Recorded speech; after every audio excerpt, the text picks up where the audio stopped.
সময়ের সঙ্গে দৌড়াতে হয় আমাদের সবাইকেই। ঘড়ির কাঁটার সঙ্গে দৌড়াতে গিয়ে অনেক সময়ই পেরে উঠি না, আমরা ক্লান্ত হয়ে পড়ি। কখনো মনে হয় যদি ঘড়ি বলে কিছু না থাকতো, যখন যা ইচ্ছে করা যেত। কিন্তু এমন কোনো জায়গা কি পৃথিবীতে আছে?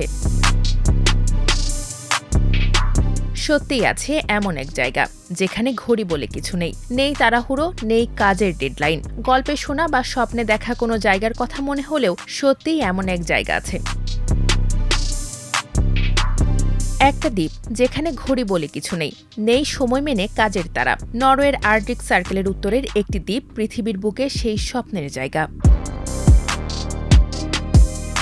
নরওয়ের ছোট্ট এক দ্বীপ সোমারয়, যার অর্থ গ্রীষ্মের দ্বীপ। এখানকার বাসিন্দা মাত্র 350 জন। পেশায় জেলে, কয়েক প্রজন্ম ধরে তারা ঘড়ি ছাড়াই বাস করছেন এই দ্বীপে।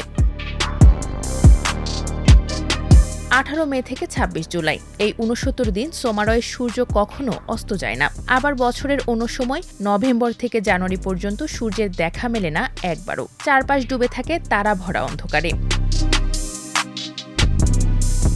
এ দ্বীপে তাই দিন ও রাতের পার্থক্য করার উপায় নেই। স্থানীয় বাসিন্দারা বলছেন, যখন সূর্য ডোবেই না তখন ঘড়ির কাঁটা মেনে খাওয়ার বা ঘুমানোর কি দরকার। তাই এই দ্বীপের বাসিন্দারা মিলে একটি পিটিশন সই করেছেন, যাতে তাদের দ্বীপকে বিশ্বের প্রথম টাইম ফ্রি জোন হিসেবে ঘোষণা করার প্রস্তাব দিয়েছে। তারা ঘড়ি, ডেডলাইন বা নির্দিষ্ট খোলার সময়ের বাধ্যবাধকতা থেকে মুক্তি চান। সোমারয়ের বাসিন্দাদের প্রধান আয়ের উৎস পর্যটন ও মাছ ধরা।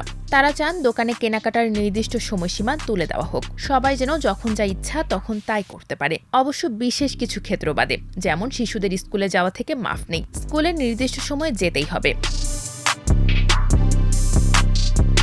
মনোবিজ্ঞানীরা বলছেন, ঘড়ির কাঁটার চাপের বাইরে বাঁচতে পারাটা মানুষের উপর বড় প্রভাব ফেলে। নরওয়ে এমনিতেই বিশ্বের অন্যতম সুখী দেশ, আর এই টাইম ফ্রি ধারণা তাদের সুখের মাত্রা হয়তো আরও বাড়িয়ে দেবে।